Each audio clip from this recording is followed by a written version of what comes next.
What's up YouTube, Mellow Automatic. So we got Luquier's reveals on yesterday's live stream, and we're going to sit down here, I'm going to go through the cards and give my opinions on them. So let's begin, and we're better to start at the very beginning, and that is with Silverthorn Ionella. So Ionella's got the usual starter skill of, when your unit is rode upon, if you went second, draw a card. Nice, simple, to the point, but unfortunately it does give away that obviously the entire line is actually Silverthorn focused. Moving on next, we have Silverthorn Assistant, Irina. So Irina's got herself two skills. First one being, when this unit is rode upon by a unit with only Pale Moon for its clan, look at the top 7 cards of your deck, choose up to 1 card from amongst them, put it into your soul and shuffle your deck. Second skill is, when this unit is placed on the rearguard circle, if you have a Vanguard with Luquier in its card name, you may soul charge 1. So this is really nice for the ride line, for the fact of obviously the top 7 check lets you dig for the specific piece you want in your soul, because having Pale Moon is more quality over quantity with their soul, and this very much screams it. Rearguard skill is nice, but not something you really need to worry about. Next card up on the list is Silverthorn Marionette, Lillian. So Lillian's got the skills of Auto, when this unit is rode upon by a unit with only Pale Moon for its clan, you can soul charge 1, choose a card from your soul and put it into your hand. And the second skill is Auto, when this unit is placed on rearguard circle or put on the guardian circle, if you have a Vanguard with Luquier in its card name, this unit gets power plus 5000, shield plus 5000 until end of turn. So this is really nice again, because obviously, yes, the soul charge is random, but you're then adding a key piece from your soul to your hand. So you can combo it off nicely with Irina for using Irina to put, say for example, a Luquier into your soul, and then this can add it back to your hand for the Persona Ride the following turn. So gets your combo set up, really nice. And the 5k power, 5k shield, really interesting, because obviously having the extra little bit of shield is nice in overdress format, because everything's 5k shield. And being a solo 15k attacker is really nice on top of that. Next card up is Silverthorn Dragon Tamer, Luquier. So the queen is here, and she's got 2 skills. So, first one is act Vanguard Circle once a turn. You can count blast 1 and put a card from your hand into your soul.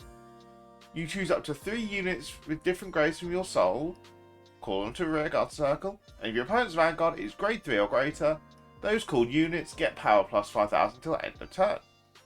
Second skill is Auto Vanguard Circle.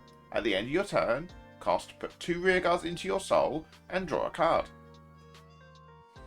So this is really nice for the fact of you getting to call stuff out in your main phase, give them a bit of power, but then you're protecting yourself against the decks like Gravidia by eating your rearguards back up again. But then you've also got the fact of you're then drawing a card. So Luquier as a whole is actually a ±0, which is really solid for the deck.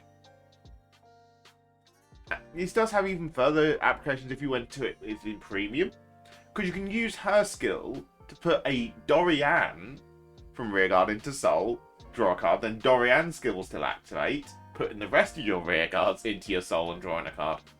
So if you wanted to go for a more Persona ride and build up your accels based on the events, that's another way you could honestly go with the deck.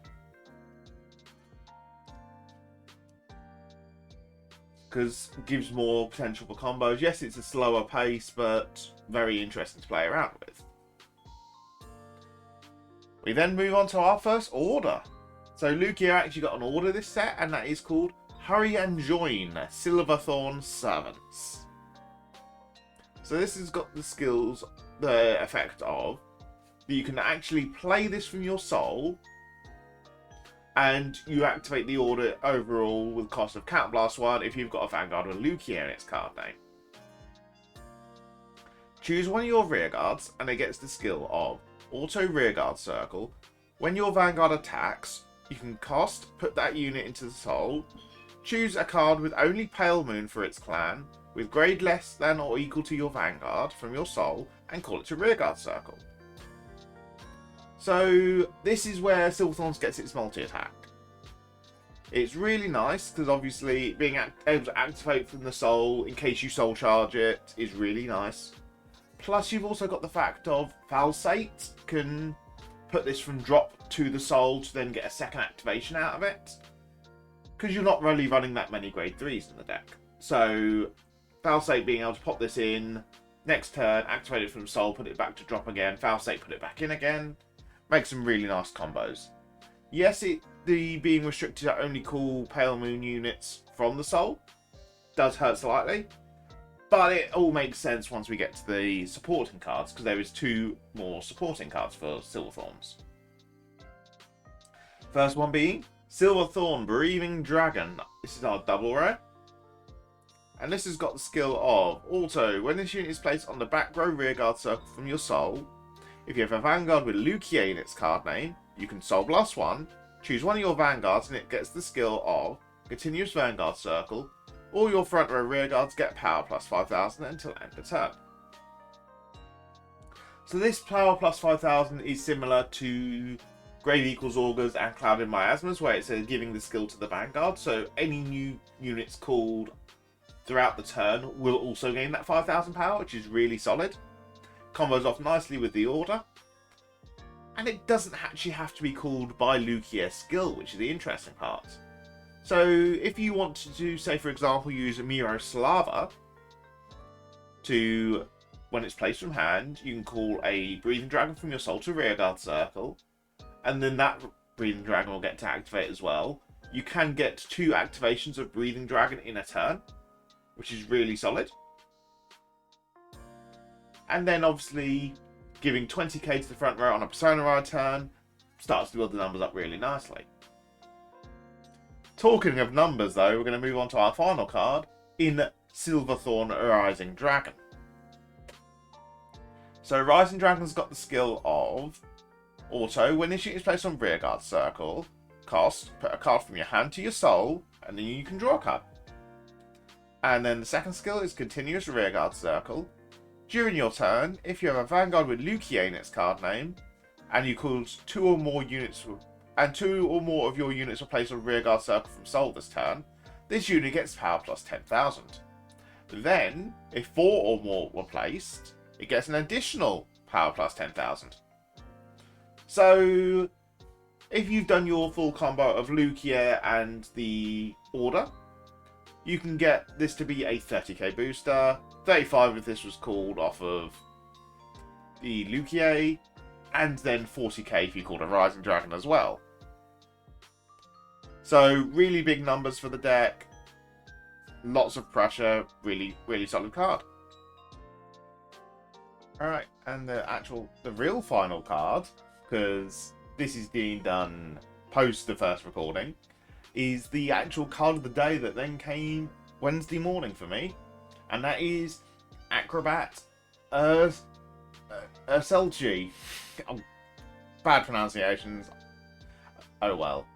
It's got the skills of Auto. When this unit is placed on Rearguard from your soul by the ability of your Vanguard with Luquier in its card name, you can cost Soul Blast 1 and then Countercharge 1. So people are screaming that this fixed Luquier because obviously it's countercharged the deck, meaning that the whole 4 attack turn is overall 1 counter blast instead of 2. Myself personally, I'm not fussed by it because you could tempo turn 3, swing turn 4, kill turn 4 with the deck. So yes, it's nice. Yes, I'll test it, but waiting to see where I go further with that personally. And that is it for the Silverthorn support. Overall opinions, really interesting. I do, however, feel there's one card that went a bit too far, and that is the Silverthorn Rising Dragon.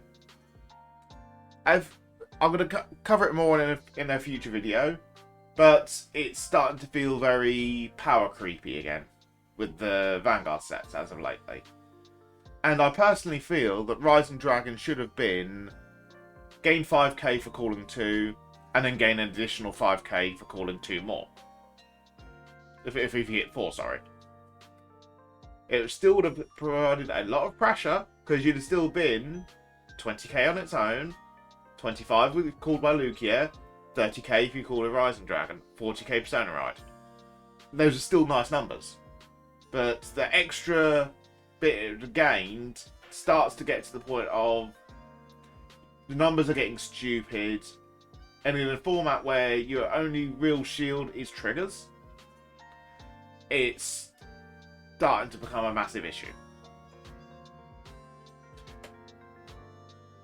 But I honestly will play the deck because it's Pale Moon, and I'll have fun in playing it because it is a lot more fun than V Silverthorns, honestly. Premium wise, I'm very much looking forward to utilising this, but that's going to be a back thought for now because I want to focus on getting a D-list together and starting testing. But once I'm happy with my overdress list, I will then start working on premium because this has actually revitalised a lot of premium fun here. But that is going to be it for this video. If you haven't done so already, please do like and subscribe. It very much does help the channel. Comment down below, let me know your thoughts on the Silverthorn cards. And I'll catch you guys in the next video. Bye bye!